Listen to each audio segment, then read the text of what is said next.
I also wanted to mention that there is a support donation button on the left-hand side of the whatonearthishappening.com website. If you feel you've gained value from the information I have shared throughout the course of this radio show, feel free to make a voluntary donation by clicking that button on the left-hand side of the website. So I want to direct everyone's attention to the whatonearthishappening.com radio show page, where, as always, during the live broadcasts, I put underneath the player on the radio show page, that's the radio show tab of the website, images for tonight's show. They are listed as numerical links, and if you click on them, it brings up a small slideshow that you could follow along with the slides that I've prepared for the concepts and ideas I'll be discussing on tonight's show. So the main topic for tonight is going to be, how does scientism see the process of evolutionary development versus how have many different mystery traditions and mystery schools over time seen this same process, and how do these things compare and how do they contrast? How are they alike, and how are these concepts, as discussed by these two schools of thought, drastically different from each other? So on the radio show page and with the podcast, and again, this will be podcast number 152, image number 1 was simply the poster, the flyer for my Streetwise Spirituality lecture in seminar in St. Louis. That's there. You could feel free to share that on any website or social media, or print it up for whoever you might know who might be able to attend. Image number 2 is this very simple chart that I have built regarding two forces that are at work in our lives at all times and places. These are the two forces that are essentially at work in the universe, all around us, at all times.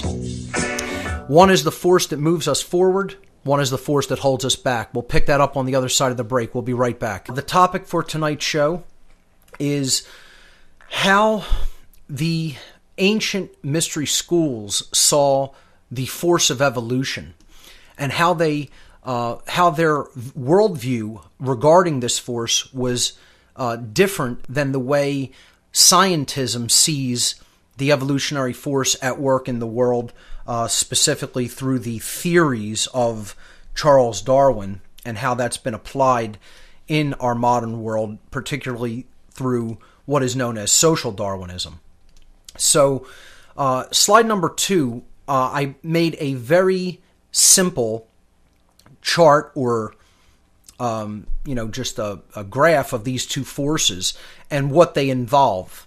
And on the left-hand side, you'll see that in the green coloring, I've put the force of evolution there and directed arrows moving from left to right, the same direction that we, write text in here in the Western world. And, that's supposed to represent that it's moving forward. It's moving from something that is lesser to something that is greater. It's moving from some place that is less advanced to a place that's more advanced, and it's moving in a forward progression.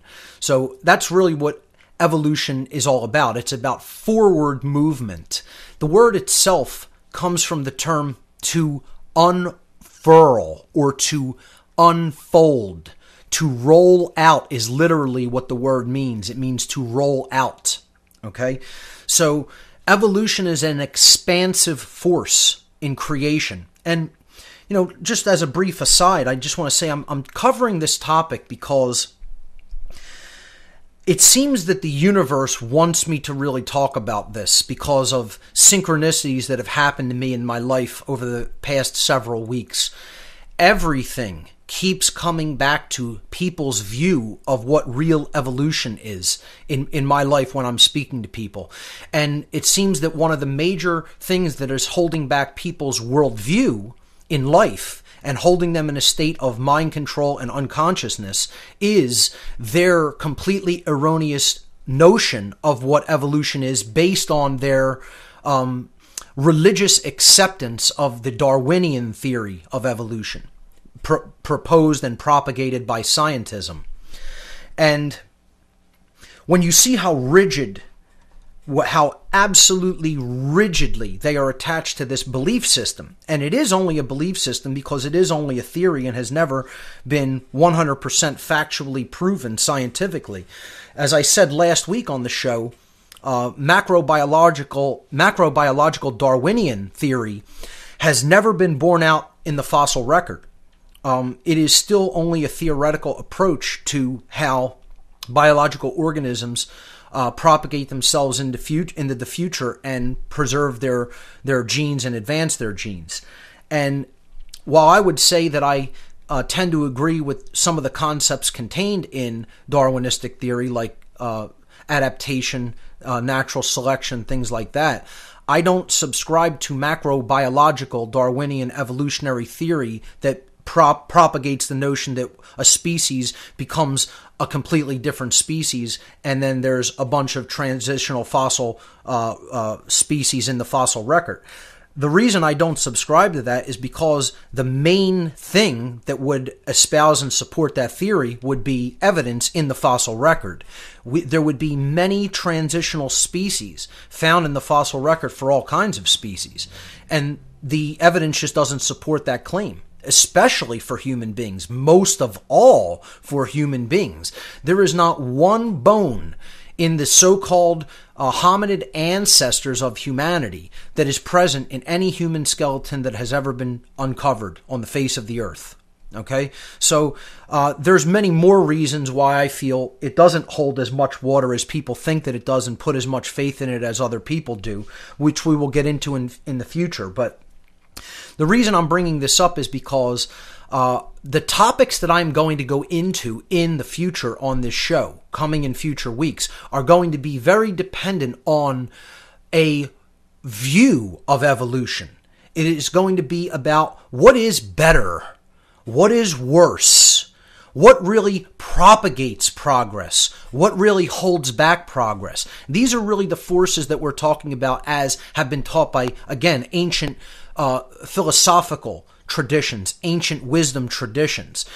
What we really have to see these two forces on this slide as, evolution and involution, I'm speaking of, are the one force that helps us to move forward, and then the other force is simply what holds us back and is working against our unfolding, okay, and against our expanding, all right? It's that which shuts us down, this involutionary force. So let's look at some of the differences between these two forces and how they work against each other. The evolutionary force, again, is the force of forward progression and creation within the universe. It is that which is moving things according to the will of creation. Okay? It is moving things in an orderly progression forward, in betterment, in greater levels of order and complexity. Conversely, the involutionary force is that which is working to create stagnation. It is a degenerating force. It breaks things down. It doesn't order things, it breaks them down, okay? And it separates and it divides. The evolutionary force is syntropic. Now, many people will never have heard that term. It is the opposite of entropy. Syntropy is what scientists have postulated as meaning the ordering force in creation. It is that which is the opposite of entropy. Some scientists refer to this as negative entropy because they didn't have a real opposite for entropy. And entropy, again, is the chaotic force, or the force that creates disorder in a system or breaks things down. And we see that. You just leave something to the default conditions and how it is already, and things become more and more disorderly. I mean, you don't do anything within a house, within a living space for months or years. It becomes absolutely, there is just total breakdown of order. Things become dirty. Things become dusty. Things become chaotic, disordered. Eventually, all matter works toward that tendency, the tendency to break down, the entropic tendency. Entropy is always at work in the universe. It is a force that is 100% continuously operating through time. And as time moves forward, entropy keeps, exerting itself and breaking things down further. But there is this other force that is actually counterbalancing entropy. It's called syntropy. So that's the evolutionary force. It is the syntropic force within creation. That means that it is the ordering force. It is the thing that creates higher levels of order. And it does this through will. Again, this is how the occult schools see these two forces. It isn't just something that just magically happens. It occurs through the will of intelligence that exists within the universe. It's not something that is working like clockwork. The involutionary force is something that just works like clockwork. Okay? That works without an intelligent organizing principle behind it. It's just there by its nature. Okay? That works against this evolutionary force to provide some pressure or some kind of feedback or something to just give it something to push against. Okay? So, and again, that's that law of compensation and that law of rhythm that we've talked about when we went over, the principles that underlie natural law. So we'll pick this breakdown up on the other side of the break. Stay with us, everyone. Before the break, we were talking about the difference between the two universal forces that are really always at work in our lives, as discussed and propagated by ancient wisdom traditions throughout human history. They were referred to in occult schools as the force of evolution versus the force of involution. Again, involution is a term not many people may have heard about or seen unless they have looked into occult schools of philosophy. But we were discussing what evolution does. And it is the ordering force within creation because it is driven by intelligence. It is driven by holistic intelligence. It is driven by will. And it is something that creates greater levels of complexity and diversity. Conversely, involution is the stagnation force. It is the force which wants to hold back or thwart forward movement, forward progress, creation, and it wants to degenerate things. Now, degeneration, right in the word, you have the word generare. Okay, that comes from the Latin verb generare, which means to make or to create. So to degenerate means to do the opposite of to create. It's to destroy or to break down. As such, involution is the entropic force, the force that goes against ordering. It creates chaos and it creates disorder within any given system. It is always looking to create less complexity by breaking down things down into their more simple constituent forms and until there is absolute uniformity within the system. And this is where I would say science agrees. These points that we've made so far, modern science would agree that that's what these two forces basically do. If you even want, they wouldn't call it involution; they would simply refer to it as entropy. But up to this point, we have agreement between the worlds of spirituality or occult schools of thought, if you will, and modern day science. Now, where I'm going to get into a big dichotomy that the whole notion of Darwinistic evolutionary theory completely leaves out is in these next three categories. And then we'll conclude this chart by looking at, what is the end goal, what is the end result. So I would say that, and again, as taught by, a myriad of mystery tradition schools of thought, evolution actually contains within it the advancement of consciousness. It is always creating more consciousness because it is creating more complexity and order. That's what consciousness is all about. Okay, consciousness is the ability to recognize something that is taking place, the ability to become aware, the ability to see patterns of what's taking place not only within oneself, but in the environment in which the self is operating. Okay, and then as a result of that consciousness, you have the ability to then use the will to create more order and create more complex forms and more diversity, and the process continues to unfold. And again, that's ultimately what is completely left out of the Darwinistic notion of evolution, because it leaves out free will. It leaves consciousness at the door, okay? Consciousness doesn't even enter into the equation when it comes to people thinking about this from a scientism perspective, okay? It's just about matter and genes propagating, okay? Like clockwork, like this Newtonian worldview, clockwork mechanistic view of reality, of nature, of science. Okay, consciousness doesn't play a role in that. So this is where it completely diverges from the scientific definition of evolution. Okay, and as a result of more consciousness, when you are able to see patterns, when you're able to recognize the differences between things, and then choose by will that which is going to advance you forward, okay, that which is going to create more order, more complexity, more diversity, more advancement of consciousness. What you are going to then understand more about and then choose between and then develop more of is moral behavior. So there is more morality as the evolutionary force progresses, or in other words, as we are becoming more and more evolved, that by definition means that we are becoming more and more moral as a people. So without true morality, without consciousness and morality, I would say, and all of the ancient traditions that attempted to teach wisdom to human beings taught and concurred that that force of evolution would have to contain within it morality and consciousness, or it wasn't evolution at all. It was nothing of the kind. It was exactly the opposite. It was involution, it was stagnation, and it was degeneration.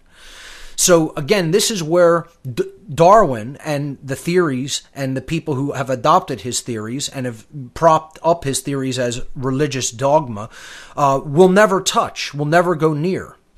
And you hear people kicking around the term evolution, and they're really not understanding what true evolution is all about. What they're doing is they're ascribing the Darwinian worldview of evolution to the actual force that is at work in nature. And by leaving morality out of the equation, they think that just if something physically survives and propagates its genes, that means that it's evolving. That is not what real evolution is. Okay? Or if you want to call it simply evolution as taught by ancient wisdom traditions. That is not how they saw, nor is it how I see the evolutionary force at work in our lives at all whatsoever. So when we have these qualities and we're developing them and they're coming from more order, they're coming from more complexity, they're coming from forward progress in creation, that being consciousness and morality, the result that goes to work in our lives as a species that has the capacity for holistic intelligence, what we receive as a result of that is more freedom. Now, what will more freedom produce in our lives? It will, again, play right back into that system like a feedback loop. We have more freedom. We have more ability to create more order. There's more. We're going to be able to create new things. There's going to be more complexity and diversity in the culture amongst the species. Therefore, consciousness, the ability to recognize patterns and meaning with respect to those patterns, is going to increase.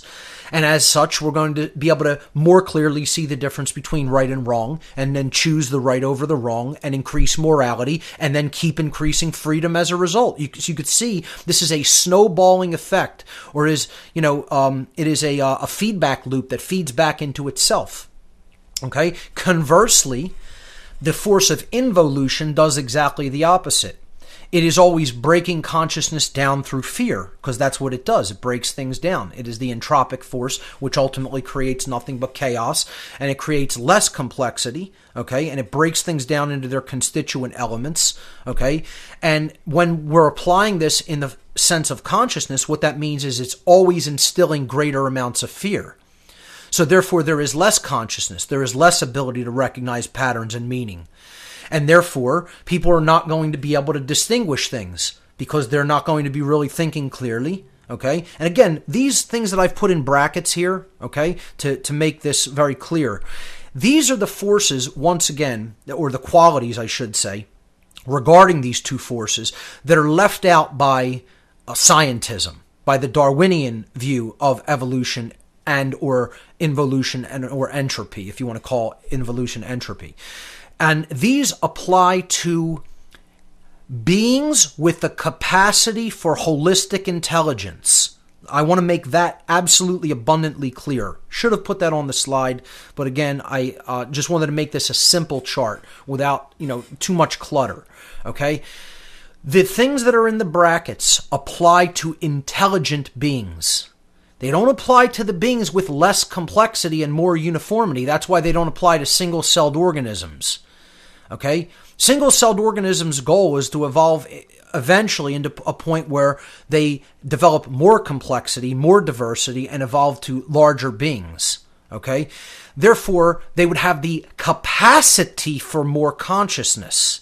See, that's where we cross the line between biological evolutionary progression, okay, these four that are not bracketed at the top of the list, these four qualities that are not bracketed, into the realm of true holistic intelligence, or again, you don't want to say it's definitely holistic intelligence, but it is the capacity for holistic intelligence, because I wouldn't apply that term to humanity. Humanity is not a holistically intelligent species, not yet.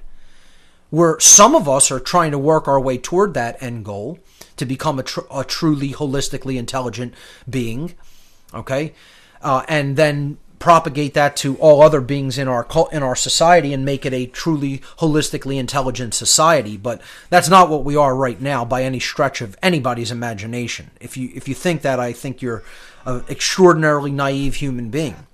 Okay, we have the capacity, though, for that holistic intelligence. We're talking about evolution versus involution, these ancient, these universal, competing forces that the mystery schools of the ancient world broke down and helped to try to help humanity to understand that these forces were always at work in our lives, and that they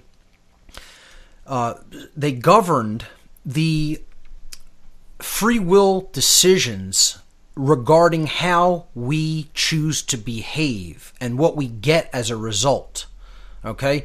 When we think about evolution in scientism terms, in Darwinistic terms, it leaves consciousness at the door. It doesn't even consider morality as having to do with evolutionary progression of a species like us that is gifted with the capacity for holistic intelligence. It looks at things in a clockwise, mechanistic, mechanical, robotic, dead, lifeless sense, which is an ancient, as far as I'm concerned, and I don't mean ancient meaning like, spanning aeons of time back. I mean as outdated, fossilized, and completely no longer viable view of a scientific paradigm. This is a Newtonian paradigm that has long since been really completely disproven and blown out of the water by modern scientific thought. The problem is that these new modalities of science really don't reach the public's eyes and ears. Certainly not with any level of intensity or level of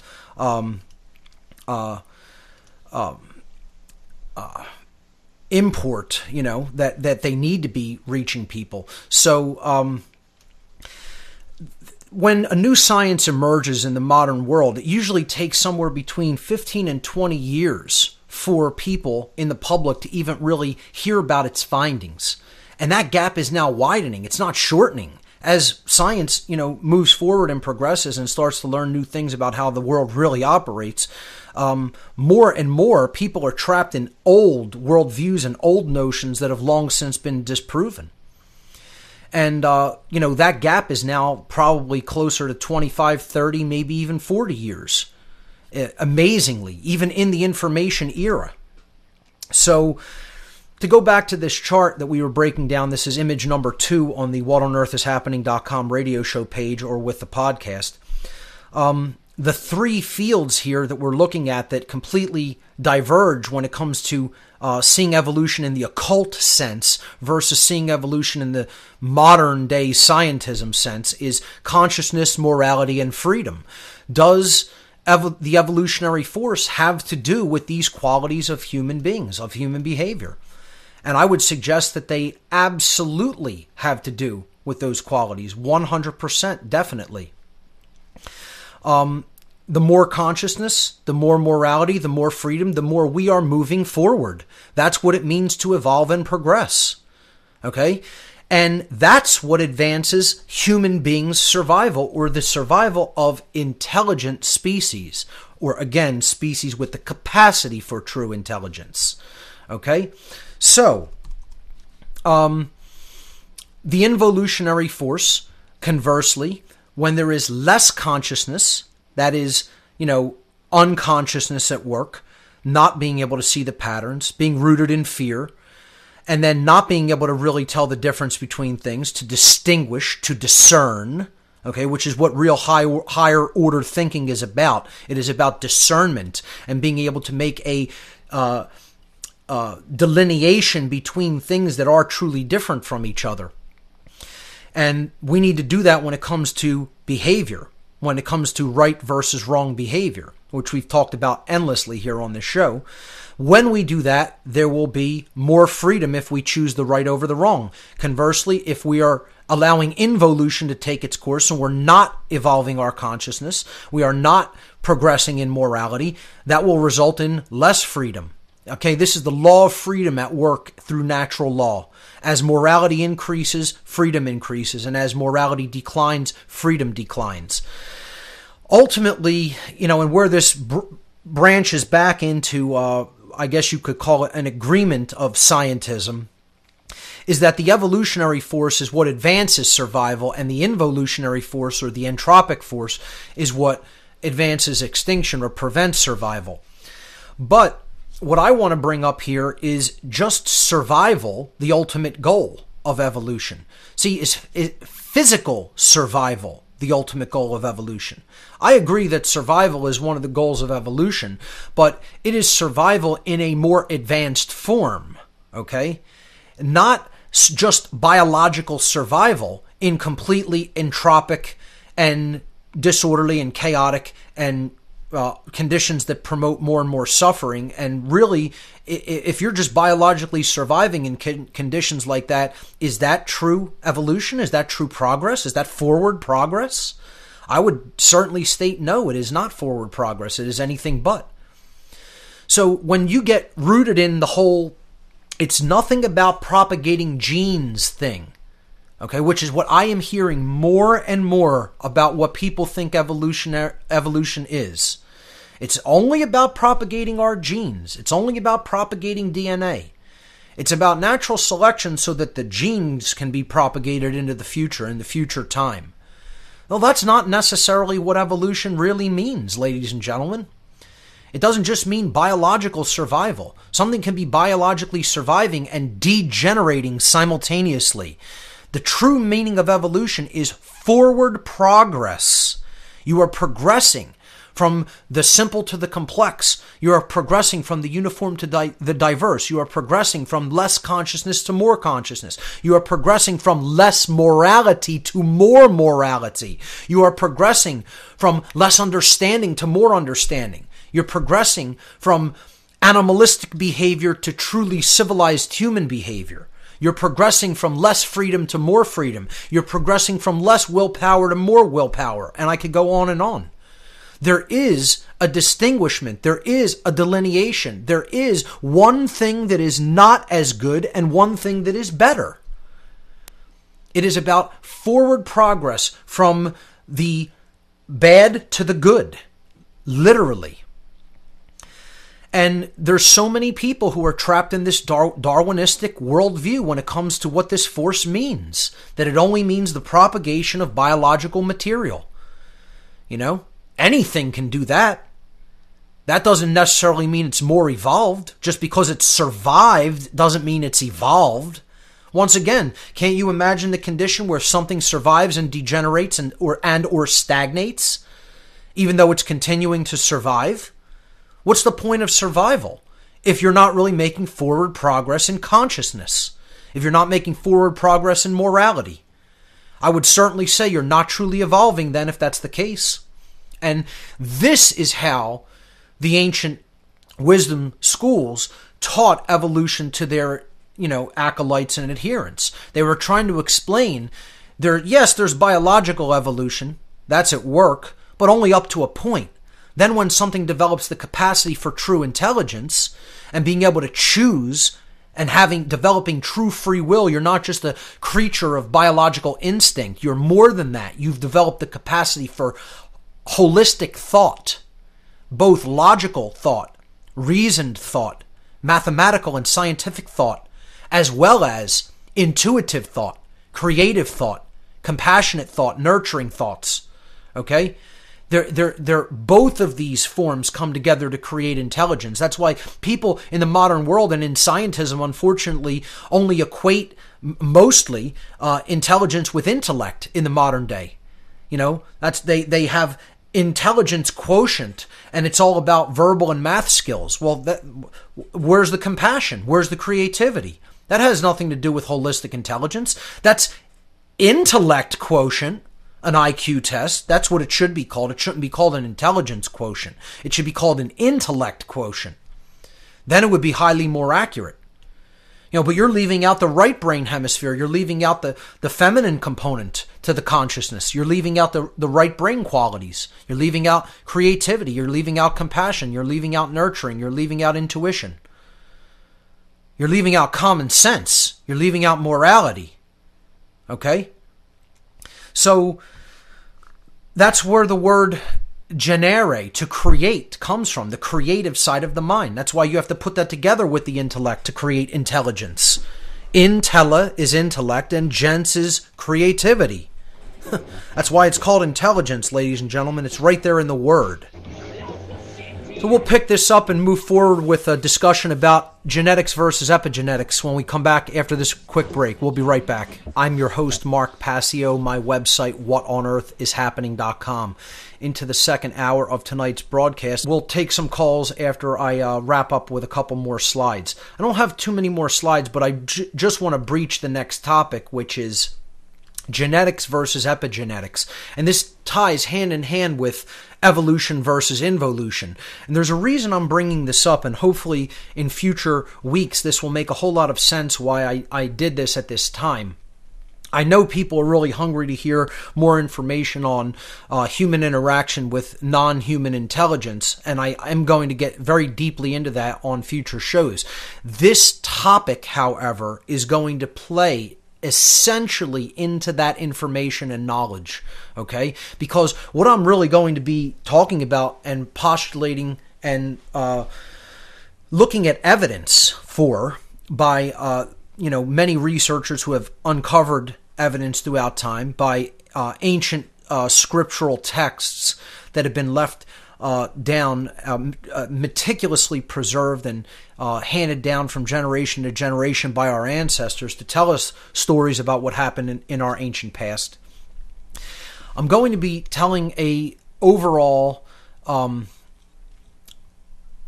enactment, okay, a general series of events that happened in the ancient past dealing with the hijacking of our species, dealing with the genetic modification of our species, dealing with the willful and deliberate interjection in the natural evolutionary course of development that our species was undergoing, and then derailing it from that evolutionary progression by other intelligent beings that are not human.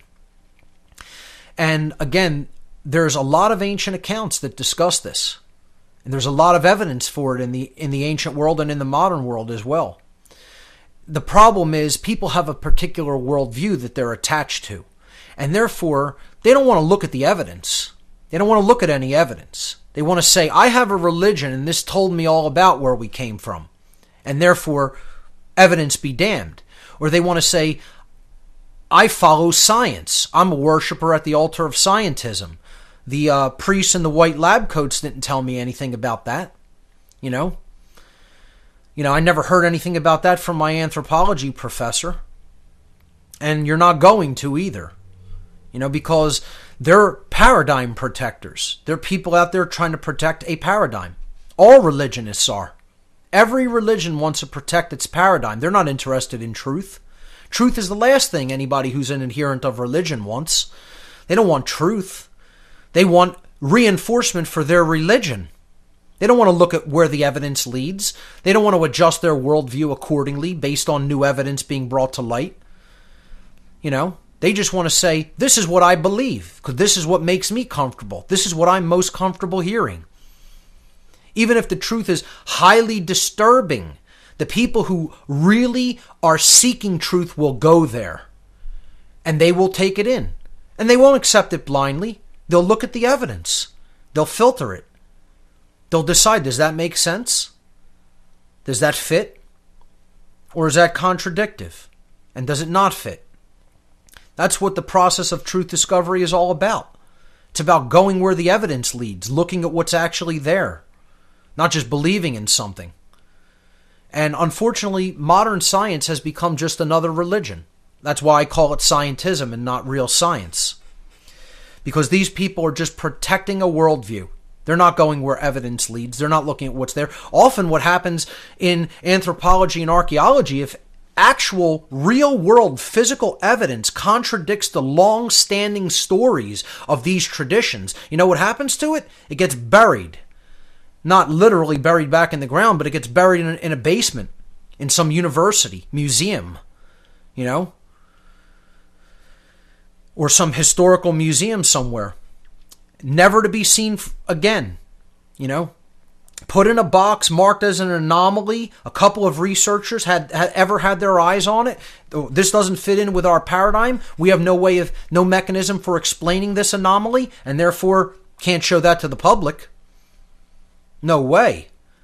The public gets different ideas about the story that actually happened here in the world, in our world, that we say happened in the ancient past. There goes my tenure.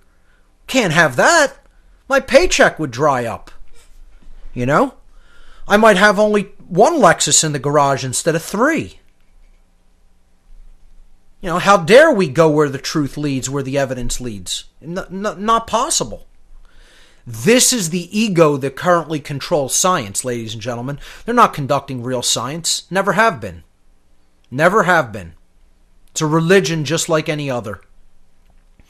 This calls to mind this whole argument between, when it comes to evolution, okay, is it macrobiological Darwinian evolution or is it creation?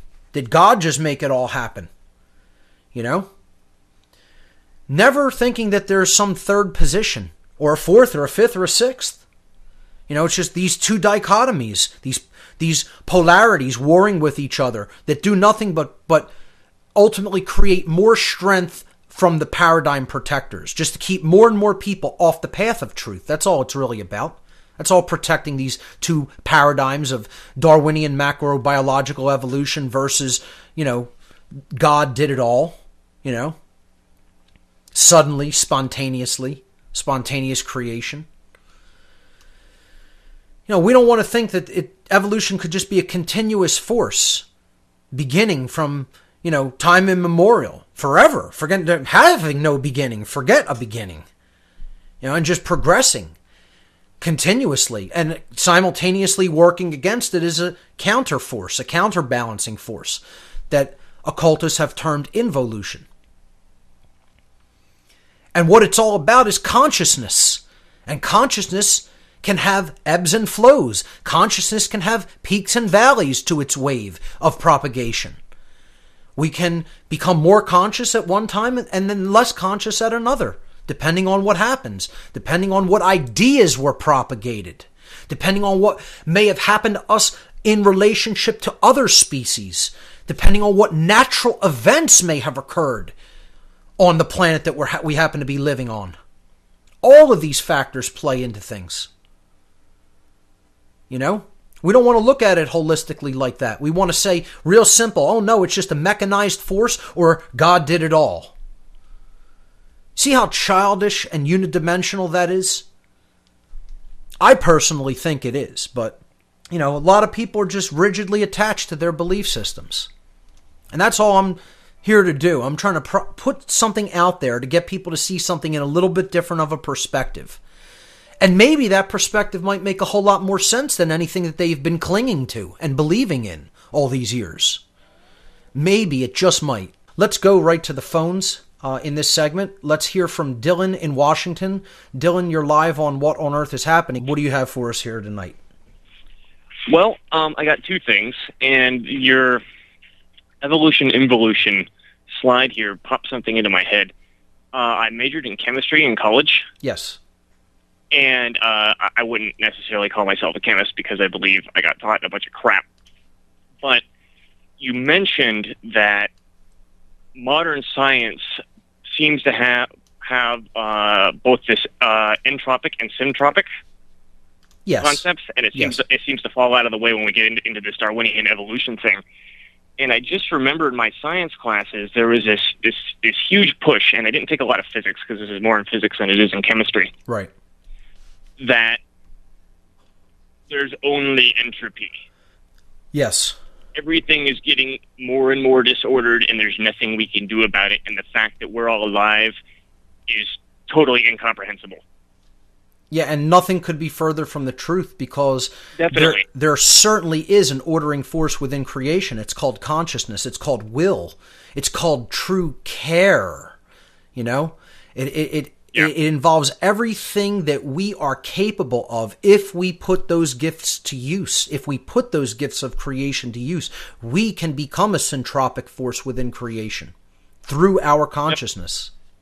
Definitely. And I just wanted to point out that this Darwinian, like, mechanistic degradation to rubble really seems to persist in the other sciences as well.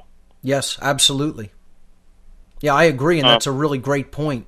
They're only teaching one side of this and saying that's all that exists, and this other force isn't even out there. That's why it took so long for scientists to even name this force, to postulate and name it, the ordering force.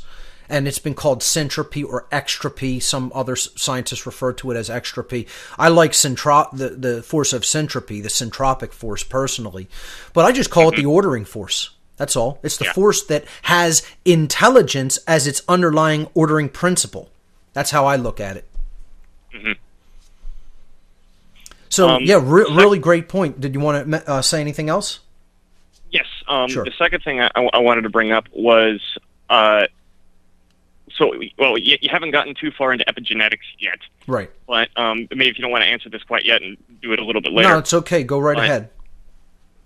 Like, personal looking at yourself and dealing with yourself, epigenetics, what are, like, specific techniques for getting over, like, your own body prison? Because, I mean, these beliefs put yourself in the prison of your own body.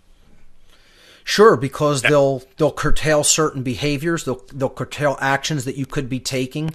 If you hold a certain belief, that's going to ultimately affect your behavior. And, that could have to do with diet, that could have to do with exercise, that could have to do with activism, it could have to do with a whole range of things going on in your life. And it could hold you back from doing so much. Techniques, of course, employing all of the three modes of thought, both concentration, meditation, and contemplation simultaneously. I mean, not at the same time, but using them all in your life to create balance, to create holistic balance in the brain hemispheres, engaging in scientific thought, reading about science, studying, all kinds of different scientific disciplines. Also then getting into studying natural law, studying about morality, really understanding that difference, looking into consciousness, looking into emotional qualities. You name the field of endeavor, but it has to be balanced. That has to be a balanced approach. So my real answer to that question is anything that is conducive to balance. You want to become a generalist. You want to, but you also want to be able to develop laser-like focus too. Okay? You want to engage the right brain hemispherical modalities of compassion, intuition, creativity. Art can help do that. Music can help do that. But you also want to, be versed in mathematics and be versed in other physical sciences, to ground yourself. And that's left brain thought. So anything that promotes holistic thought processes is one of the things that can really help us to get over anything happening in the bodily sense or in the gene code sense. I would also say there's other specific techniques like EFT, acupuncture and acupressure. I mean, there's things dealing with actual energy work in the body too that you can do. I don't specifically specialize in those, but I know a bit about them. And one of the things I am going to do when it comes to this is just explain to people how the mechanism of epigenetics works and put people onto a specific researcher that I think, his name is Dr. Bruce Lipton, and I think through studying his work, specifically Wisdom of Your Cells and Biology of Belief, people can really understand how we are not slaves to our genetic code. And the reason I'm bringing this up at the beginning of what I'm going to be getting into is because the material I will be getting into is so heavy and dense, okay, that I don't want to tell that information to people without preparing a framework to say, we're not bound by this. This is something we can ultimately get past and progress past, even though it's this bad. I'm not here to fearmonger people. I'm not here to paint a picture that it's completely hopeless, okay? I'm not also trying to, blow smoke up somebody's rear end and tell them it's all just going to magically work itself out either. I'm trying to present a balanced perspective to understand, yes, has something been done to us probably at a genetic level that is going to be very difficult to overcome? Yes, but can it ultimately be overcome if we employ our knowledge and willpower and our care to it? Absolutely, yes, it can be overcome. Nothing is beyond our reach when we step into the truth and we employ our consciousness to better ourselves. We can progress even beyond that which has already been done to humanity, and quite a bit of negativity has been done to us, as many people are aware. When I get into some of this heavy, dark material regarding non-human intelligence, some people are not going to want to accept it. Some people are going to say that's too horrific to even contemplate how bad the situation really then must be. But I'm not telling people that to completely shut them down. And that's what some people will try to accuse people who do that of. Oh, they're somehow agents. They're trying to tell us this is all beyond hope and it's other beings that just did this to us, so what chance do we have? No, I'm trying to from the very beginning tell you, even if it is that bad, even if that is the situation, it is still overcomable. We still can transcend it because there is a mechanism within us that goes way beyond physicality, that goes beyond just physical genes, and that is the force of consciousness. Word.